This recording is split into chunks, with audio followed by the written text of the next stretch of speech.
안녕하세요. 한국사회 이해과정 시간입니다. 이번 시간에는 한국의 교통과 통신에 대해 배울 건데요. 교통수단이란 사람이 이동하거나 짐을 옮기는 데 쓰이는 사물을 뜻합니다. 세계 여러 나라에는 다양한 교통수단이 있는데요. 베트남 사람들은 세움이라고 해서 오토바이 택시를 주로 이용합니다.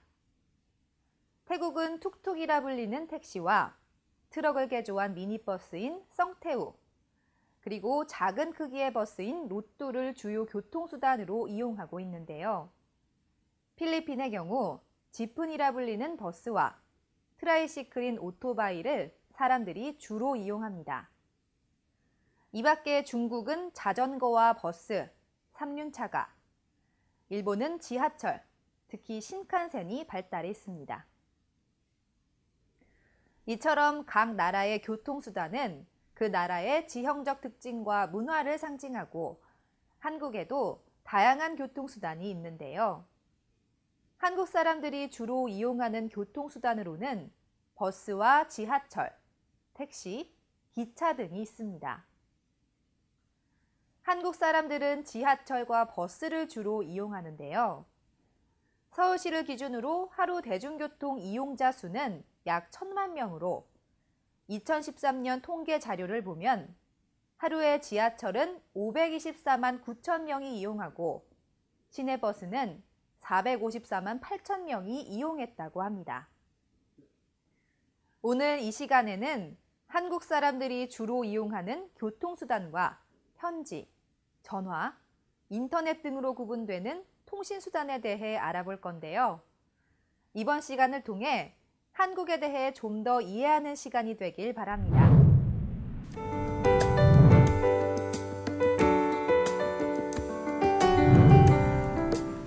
한국의 주요 교통수단 중 먼저 시내버스에 대해 알아볼까요? 시내 곳곳을 돌아다니다 보면 쉽게 볼 수 있는 버스 정류장들. 버스는 도로 위에 일정한 간격으로 위치해 있는 버스 정류장을 중심으로 목적지 주변을 이동합니다. 대부분의 버스에는 번호가 있는데요. 번호마다 정해진 노선이 있어서 그 노선을 따라 목적지로 이동합니다. 최근에는 버스 정류장마다 전광판이 있어서 몇 번 버스가 언제 도착하는지 알 수 있는데요. 또한 휴대전화를 이용해 버스의 위치와 도착 시간을 미리 알 수 있어서 버스 이용이 더욱 편리해졌습니다. 한국에서 버스를 탈 때는 현금이나 교통카드를 통해 비용을 지불하는데요. 특히 교통카드의 경우 버스마다 카드 단말기가 있어서 버스를 탈 때 그리고 내릴 때 교통카드를 대면 비용이 지불됩니다. 한국의 버스에는 각 정류장마다 내릴 곳을 안내해주는 방송이 나오는데요. 버스에서 내릴 때는 버스 안에 설치된 벨을 눌러야 하는데요.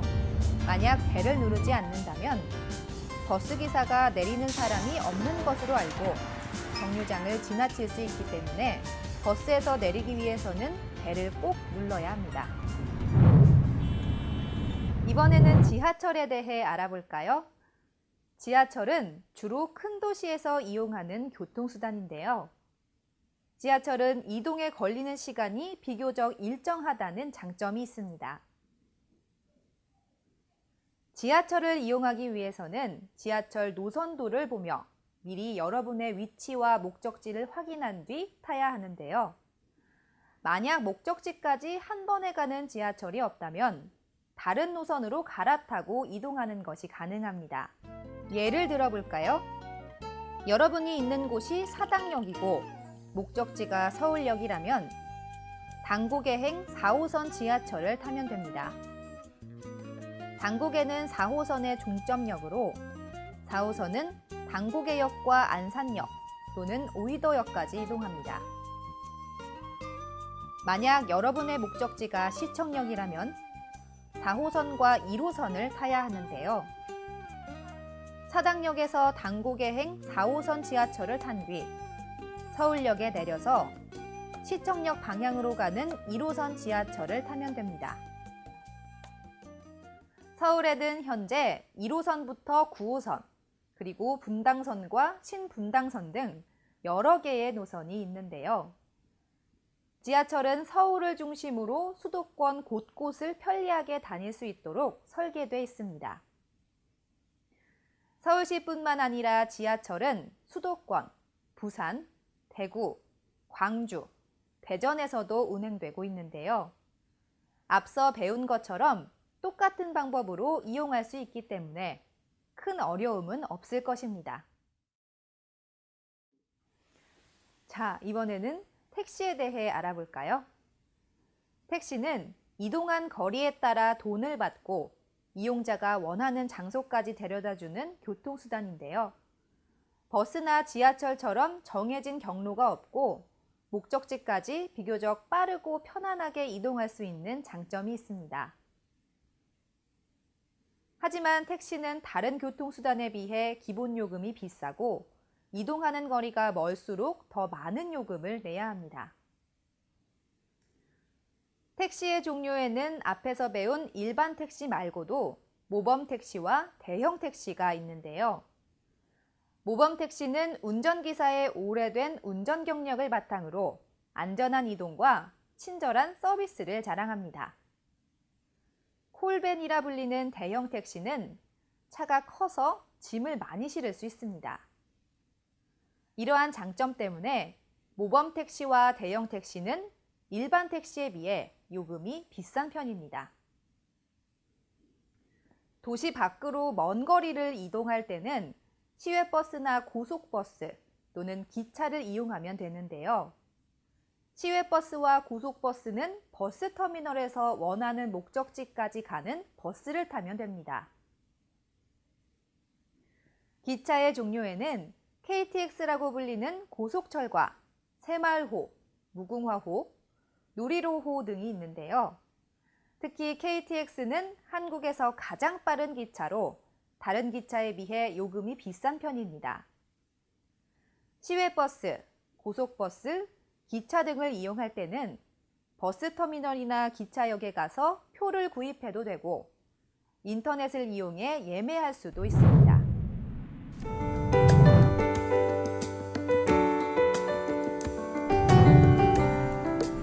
다음에 배울 내용은 교통카드와 환승 할인 제도입니다. 한국 사람들은 버스나 지하철 등을 이용할 때 주로 교통카드를 사용하는데요. 최근에는 택시에서도 이용이 가능합니다.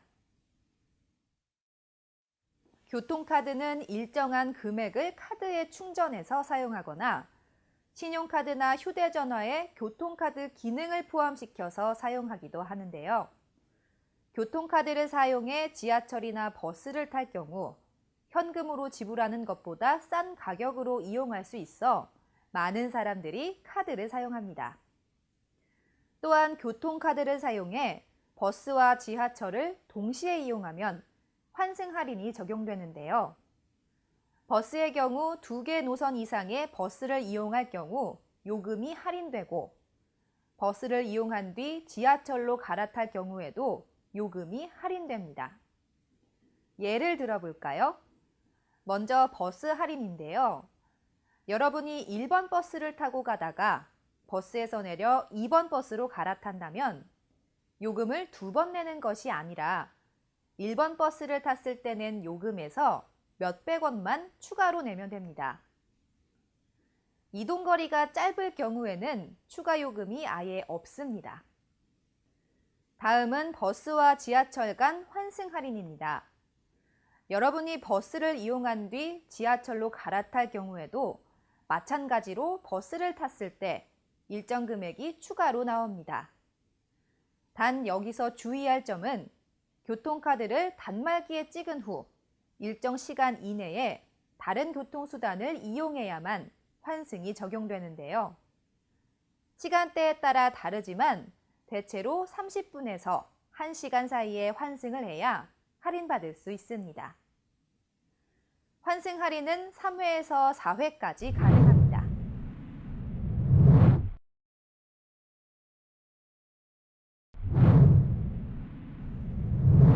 한국의 교통카드는 세계 어느 나라에도 뒤지지 않을 만큼 잘 발달해 있는데요. 그래서 한국 사람들은 대중교통을 적극 이용하고 있습니다. 자, 이번에는 통신수단에 대해 배울 건데요. 우편으로 편지나 물건을 주고받는 것, 전화를 하는 것, 인터넷을 하는 것. 현재 한국에서 주로 사용하는 통신수단인데요. 통신이란 멀리 떨어져 있는 사람과 어떤 정보를 주고받는 것을 뜻합니다. 우편이란 우체국을 통해 편지나 물건을 보내는 것을 말하는데요. 우체국에서는 국내와 해외로 편지를 보내는 일을 하며 택배 서비스를 통해 물건도 보내는 일도 합니다. 전화는 다른 사람과 직접 대화를 할 수 있도록 하는 장치인데요. 전화의 종류에는 집이나 사무실에 연결된 유선전화와 사람들이 가지고 다니는 휴대전화가 있습니다. 휴대전화를 흔히 핸드폰이라고 부르는데요. 많은 한국 사람들은 휴대전화를 이용하고 있고 각자의 휴대전화 번호를 갖고 있습니다. 그래서 상대방과 빠르게 연락하는 것이 가능한데요. 최근에는 정보통신 기술이 발달하면서 휴대전화로 통화는 물론 문자 메시지를 보내고 인터넷 등을 자유롭게 할 수 있게 됐습니다. 다음은 인터넷에 대해 알아보겠습니다. 인터넷은 전 세계의 컴퓨터가 서로 연결돼 정보를 주고받는 통신망을 의미하는데요.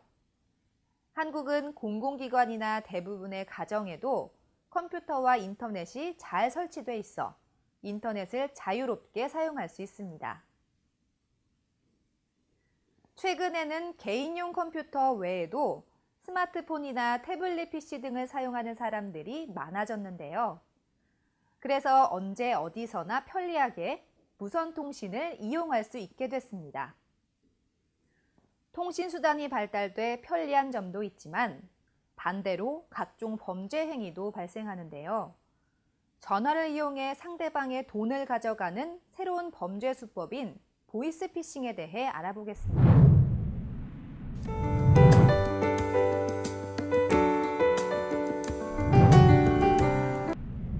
보이스피싱이란 영어로 목소리를 뜻하는 보이스와 개인정보인 프라이빗 데이터, 그리고 낚시를 뜻하는 피싱을 합친 단어인데요. 전화를 이용해 주민등록번호와 신용카드 번호, 은행 계좌번호 등을 알아내 범죄에 이용하거나 예금 통장에서 돈을 가져가는 것을 뜻합니다.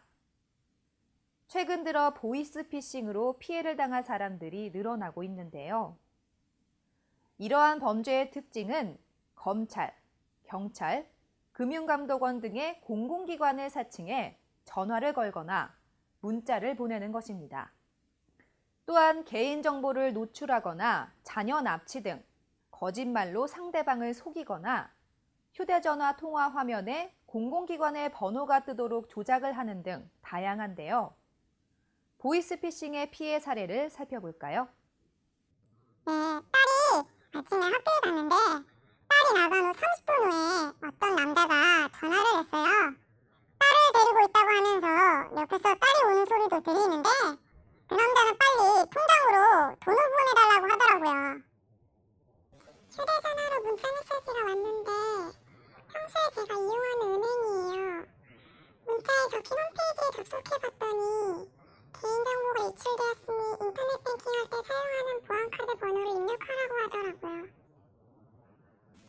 대한우체국에서 소포가 도착했다고 연락이 와서 상담원 연결을 누르니까 집 주소랑 전화번호 그리고 신용카드 정보를 물어보더니 갑자기 끊어버리더라고요.